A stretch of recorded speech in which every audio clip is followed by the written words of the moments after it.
మూలాధార చక్రం క్లోజ్ అయిన వాళ్లకు బ్యాడ్ స్మెల్ వస్తుంది. దాని తర్వాత స్వాదిష్టాన చక్రము, జలతత్వం.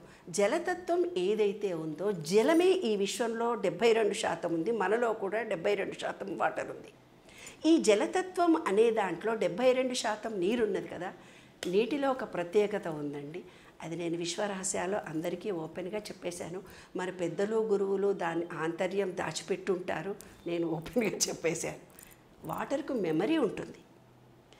వాటర్కి మెమరీ ఉండడం మూలంగానే కాశీలో రోజు సాయంత్రానికి మలినపడ్డ నీళ్లను హారతిచ్చి పసుపు కుంకుమ వేసి మంత్రాలు చదివి ఎనర్జీ చేస్తారు. ఎనర్జీకి చేసి ఆ నీళ్లు ఆ ఎనర్జీ లెవెల్తో అలా ఉన్న తర్వాత తెల్లవారుదామన్న 4 గంటలకు పోయి ఆ నీళ్లను అభిషేకంగా దేవుడికి అభిషేకం చేసి తీర్థంగా మనకు పెట్టి మనకిస్తారు. ఎర్లీ మార్నింగ్ ఎవరైతే స్నానం చేస్తారో దాంట్లో మలినాలు ఉండవు. సాయంత్రం దాకా అందరూ దాంట్లో మునగ. అందుకనే 3% నీళ్లున్న చోటనే మనకు గుడులు ఉన్నాయి.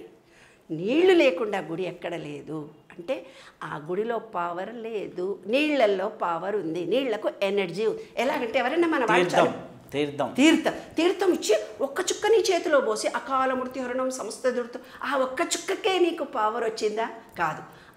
ఏదైనా పూజ చేసినప్పుడు నీళ్లు పెట్టి అమ్మ చేతులు లోపలికి పెట్టమ్మా, చేతులు గంగే చ యమునే చ గోదావరి సరస్వతి నర్మదా సింధు కావేరి జలేస్మిన్ సన్నిధింకురు, ఈ నీళ్లల్లో అన్నీ ఉన్నాయి, చేయబెట్టమ్మా, ఒక చేయితో కలపమ్మా అని ఆ నీళ్లకు గంగా యమున సరస్వతి కటాక్షం నీకు అందింది ఈ నీళ్లు అని నీ మీద చల్లుకో, నా మీద చల్లుకో, అందరి మీద చల్లుకో అని అంటారు.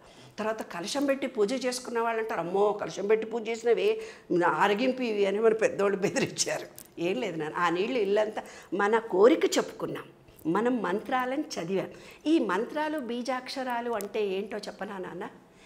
ఈ విశ్వం అనేది ఒక ఎనర్జీ, మనలో ఉండేది ఎనర్జీ.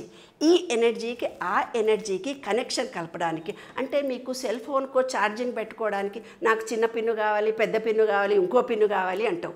పిన్ను ఏదైనా ఎలక్ట్రిసిటీ మాత్రం ఒక్కటే. అట్లా నువ్వు హిందూ కావచ్చు, ముస్లిం కావచ్చు, క్రిస్టియన్ కావచ్చు, మతాలు వేరవచ్చు, విశ్వాసాలు వేరవచ్చు, ఛార్జింగ్ మాత్రం ఒకటే.